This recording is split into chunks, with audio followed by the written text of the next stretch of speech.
What happens when a reclusive billionaire, drowning in grief, hires a woman to care for his silent daughter? He expected a nanny. He got a miracle. But what she did next was truly unthinkable. She didn't carry a portfolio of degrees or a list of demands, but Zara's answers were not rehearsed.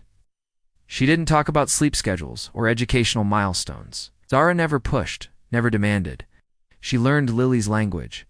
He threw himself into his work, using billion-dollar deals in hostile. His takeovers as a shield against the echoing silence of his home and the grief that was his constant companion. She would tell Alistair small things about Lily's day, leaving little notes on his desk. Lily laughed today. A real out-loud laugh. We were pretending to be monkeys, or Lily asked for you. In her eyes, Zara was not a savior, but a cunning opportunist. The whispers started in the cavernous kitchens and laundry rooms. She's playing a game, Mrs. Gable would say, her voice low and conspiratorial, using that poor, motherless child to wrap the master around her little finger. A woman like that, from her background. You mark my words, she's after the Vance fortune. She pointed at your photograph before she went to sleep. They were small seeds of connection. Gentle nudges pushing him out of the shadows and towards the daughter who needed him so desperately.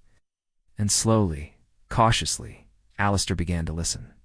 He loved his daughter with a fierce, desperate passion, but he was terrified of her silence, seeing it as a reflection of his own failure. The household staff, who had been with the Vance family for years, watched the new nanny with narrowed eyes. They had seen dozens of others come and go. This woman, Zara, was different. She had done what they all thought was impossible. She had reached the silent child. But her success didn't breed admiration, bred suspicion and resentment.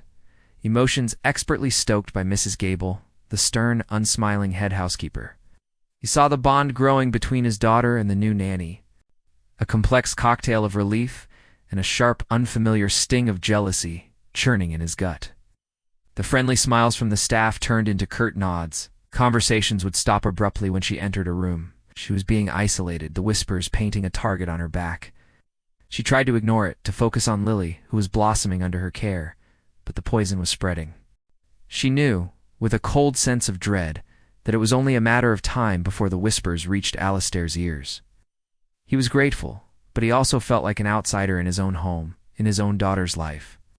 She learned that Lily hated the color pink but loved the deep purple of twilight. She learned that the little girl would only eat sandwiches cut into the shape of a star, and that she organized her stuffed animals by size every night before bed.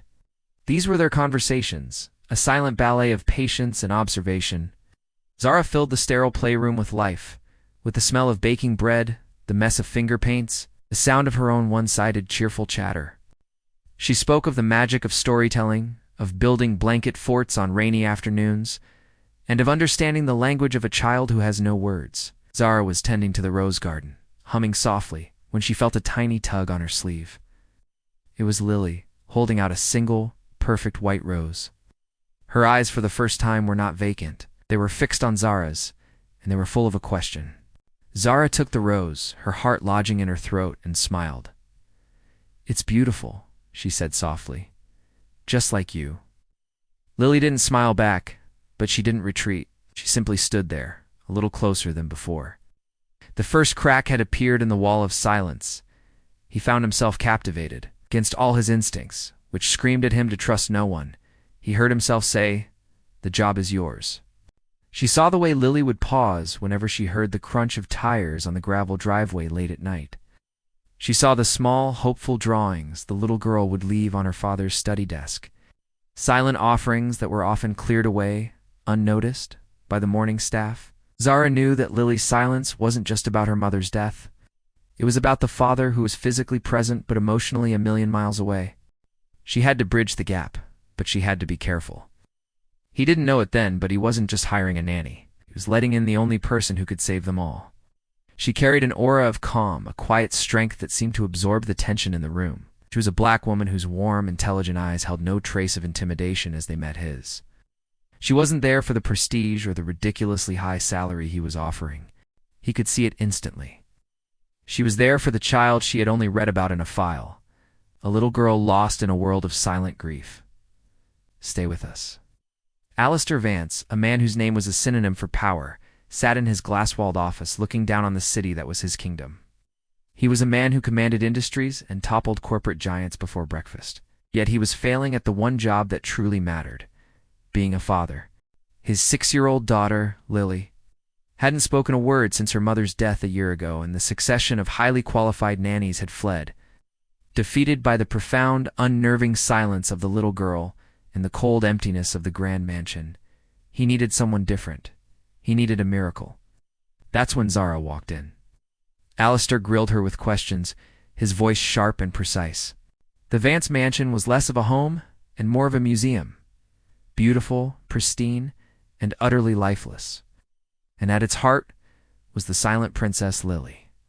She was a ghost in her own playroom, beautiful child with her mother's eyes, who moved through her days without making a sound. When Zara first met her, Lily didn't even acknowledge her presence. Her concentration fixed on a tower of blocks she was meticulously building. Any other nanny would have tried to force an interaction to break the silence. Zara did something else entirely. She simply sat on the floor nearby and started to read a storybook aloud, her voice a soft, gentle melody in the quiet room. Days bled into weeks. The breakthrough was a whisper. Alistair Vance was an expert in avoidance.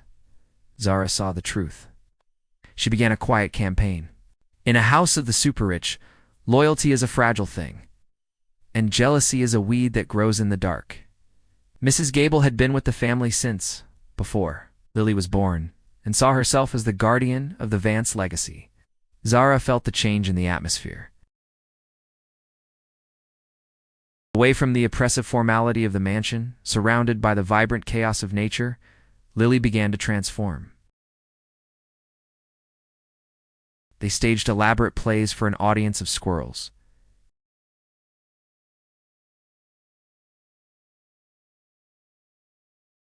Combined with his own deep-seated trust issues, created a crack in his certainty. Could it be true? Was this all an elaborate act? The pressure of his world had taught him to be ruthless, to expect betrayal, not for the job, not for the money, but for the little girl she had grown to love as her own. She packed her small suitcase in a haze of pain and disbelief.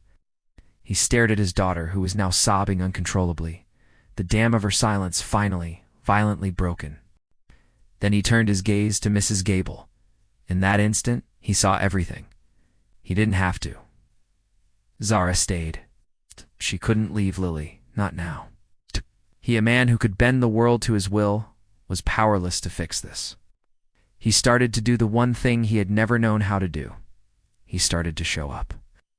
He came home early. He sat on the floor and let Lily braid his hair. He attended her imaginary tea parties and ate plastic cake with a solemn expression. He read her bedtime stories, his deep voice stumbling over the words. He was doing it for Lily, but he was also doing it for Zara, hoping she would see past the billionaire and the fool, the man who was desperately trying to be worthy of her forgiveness. The little girl, her voice now found, was a chatterbox, as if trying to make up for a year of silence. She clung to Zara, her shadow, her anchor. Between Zara and Alistair, a chasm had opened up. The air between them was thick with his guilt and her hurt. The easy warmth was gone, replaced by a polite, professional distance that felt colder than any argument. "You have 1 hour," he said, his voice barely a whisper, but carrying the weight of a death sentence. It wasn't just the accusation, it was the fact that he had believed it, even for a second. It showed her how little he truly trusted her, how easily he could cast her aside. She threw a wall up around her emotions, a fortress to protect herself. She was the nanny, he was the employer. She would be brilliant at her job, but she would give him nothing more of herself. She couldn't afford to be hurt like that again. "To pack your things and disappear from my life. If I ever see your face again, I will personally ensure you spend the rest of your days regretting it." He then turned back to the staircase, to the two people who mattered most, and felt the full, crushing weight of what he had almost lost. The years of simmering resentment, the bitter jealousy, the cunning manipulation. He saw the truth, and it was uglier than he could have ever imagined. He had been played for a fool. As she walked down the grand, sweeping staircase for the last time, she saw a small figure standing at the top. The apology he wanted to give felt like ash in his mouth. What could he possibly say? He had accused this incredible woman, the woman who had performed a miracle with his child of being a common thief. He had trusted the viper in his home and had almost cast out his angel. The shame was a physical weight, crushing him. It was Lily, her face streaked with tears, her small body trembling. She had heard everything. He found Zara in the library reading to Lily. He sent Lily away with another maid, his face a cold, hard mask. "My wife's necklace is missing," he said, his voice dangerously low, "and my housekeeper saw you in my study. Tell me what you've done with it." One afternoon, while Zara and Lily were in the garden, the housekeeper slipped into the study. Zara stared at him, the blood draining from her face. The accusation was so monstrous, so far from the truth, she couldn't even form a coherent denial. No, it was a cry, raw and desperate, ripped from the depths of Lily's soul. Zara froze, her eyes flying upwards. Lily was gripping the banister, her knuckles white. She took a ragged breath and screamed the word again, "No, don't go." Then she pointed a trembling finger at Mrs. Gable, who was hovering in the background, a look of triumph curdling into one of pure terror. "She's a liar," Lily shrieked, the words tumbling out in a rush. "The bad lady? I saw her. I saw her hide the shiny thing." "What? No? I would never," she stammered, her voice barely a whisper. But she could see it in his eyes, a cold suspicion, the flicker of doubt. He didn't believe her. The trust she thought they had built was a fragile illusion, shattered by a single lie. "Pack your bags," he said, his voice devoid of all emotion. "You're done here." With a trembling hand, she took out a delicate diamond necklace. A piece Alistair had given his wife on their first anniversary. She didn't steal it, she simply moved it, hiding it at the bottom of a drawer, beneath a stack of old papers. And they danced in the rain. Lily began to initiate their games, her eyes sparkling with a mischief Zara had never seen before. She still wasn't speaking in full sentences, but she was communicating in the universal language of childhood, of pure, unadulterated fun. One sunny afternoon, while they were lying on the grass looking for shapes in the clouds, Zara told a silly story about a grumpy cloud who refused to rain. As she finished, with a flourish and a funny voice, she glanced at Lily. "Sir," she began, her voice quivering with fake emotion. "Ma'am, I am so sorry to bother you, but I was dusting in here, and I noticed the box was open. The diamond necklace. It's gone." Alistair's blood ran cold. Mrs. Gable then delivered the final venomous blow. I don't want to cause trouble, sir, but I saw her. It's the nanny. I saw her in here yesterday, by your desk." She was looking at the box. A sound escaped the little girl's lips, a soft, breathy giggle. It was the most beautiful sound Zara had ever heard. That giggle became Zara's mission. Alistair started coming home earlier. He would stand by the French doors of his study, watching them, a ghost at the feast. He saw his daughter, her face smeared with chocolate, chasing a laughing Zara through the sprinklers. He saw a life in his home that he thought had died with his wife. The gratitude he felt was overwhelming, a powerful, aching emotion that was becoming tangled with something else. Something deeper and far more dangerous. Hope. Mrs. Gable saw her opportunity, and she took it. That evening, she approached Alistair, her face a mask of distress. The accusation was unthinkable, a vile, poisonous lie. And yet, the whispers he had been hearing for weeks, the world tilted and spun. Her heart broke. Zara's foot hit the bottom step, a sound cut through the suffocating silence of the mansion. Lily's words were like a physical blow, knocking the air from Alistair's lungs.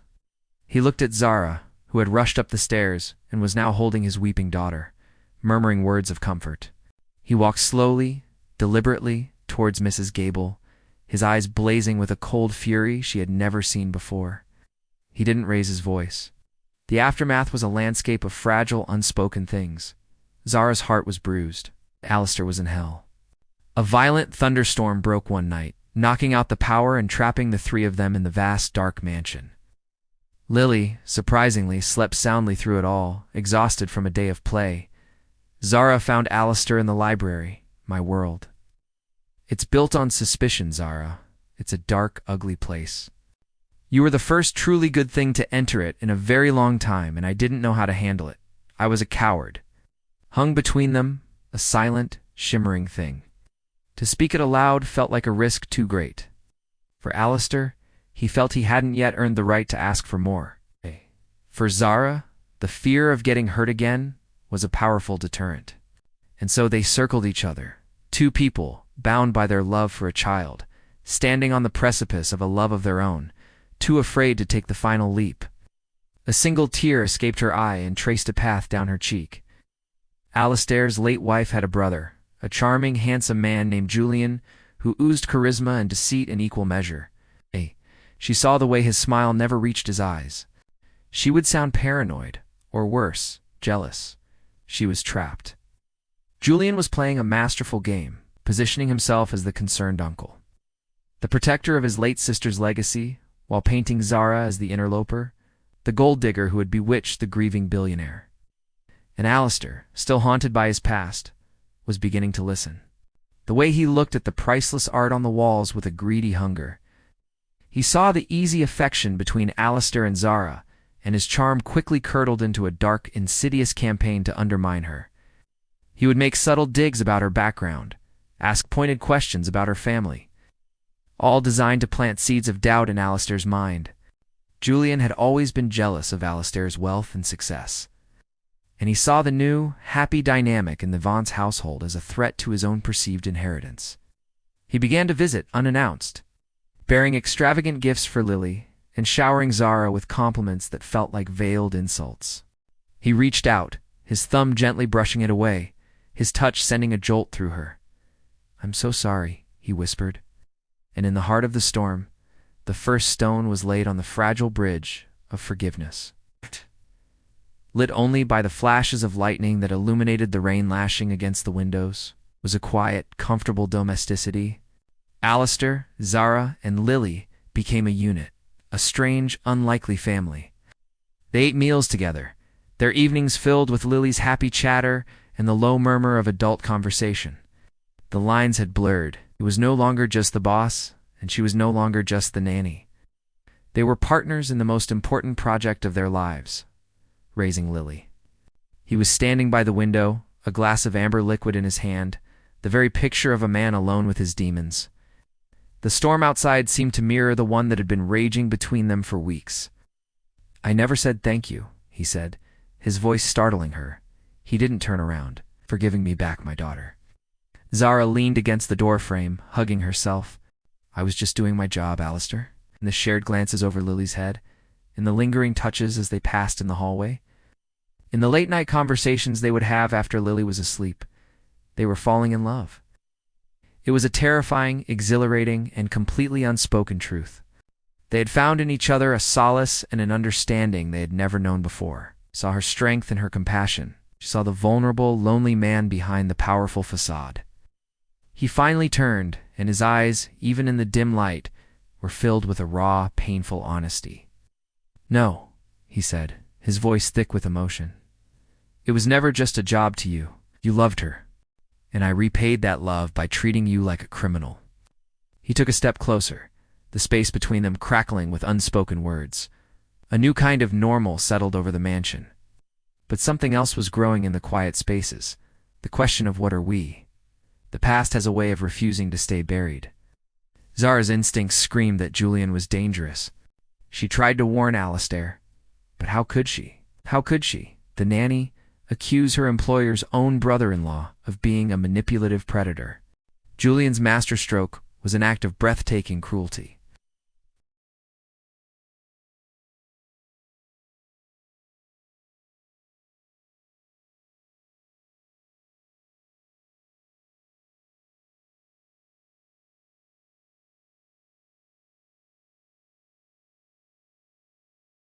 An unthinkable choice made to protect him and his daughter.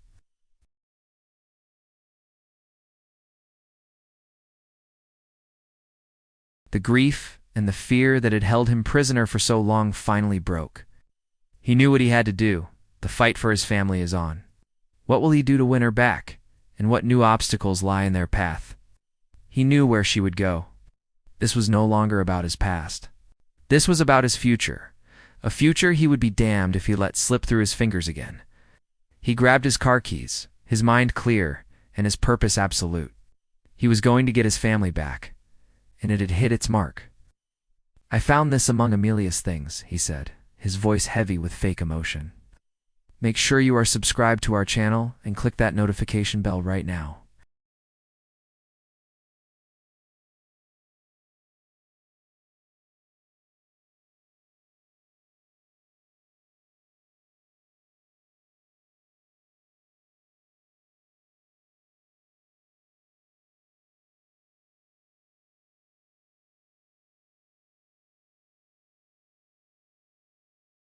It was a poisoned arrow, aimed directly at Zara's heart. Alistair read the letter, and all the color drained from his face.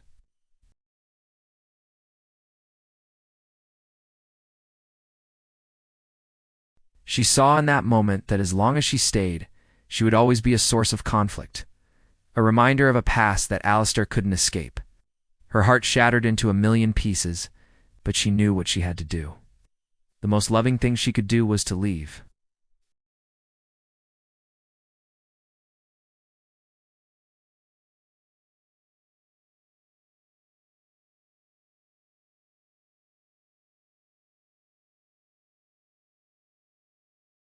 Then she sat down and wrote a letter to Alistair. She didn't accuse, she didn't blame. That she loved his daughter more than life itself, and that she was leaving because she couldn't bear to be the cause of any more pain. She told him to trust his instincts, not the ghosts of the past. She left the letter on his pillow and walked out of the mansion, her heart a gaping wound, disappearing into the pre-dawn darkness.